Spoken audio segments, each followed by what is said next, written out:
Mrežna krađa identiteta. To je ono što ne želimo dobivati na mail. Zaštita osobnih podataka. Adresa web stranice na internetu. Internet protocol address.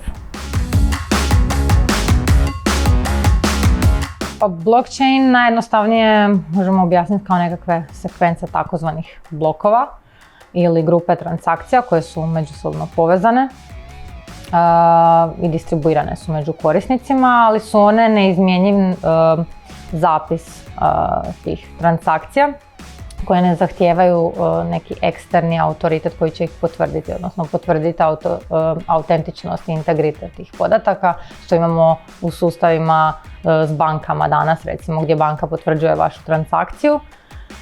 Ovdje toga nema. Kriptovalute su valute koje ne postoje u nijednom osim u digitalnom obliku. Njihov zapis je digitalan i mislim da je to jedna jako dobra stvar jer će nam omogućiti decentralizirano bankarstvo, da omogućit će nam privatne transakcije međusobno bez banaka.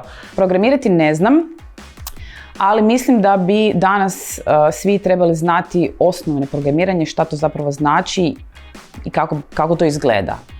Pametni gradovi su oni gradovi koji pružaju informacije ljudima u stvarnom vremenu, bilo to o vremenu ili prometu.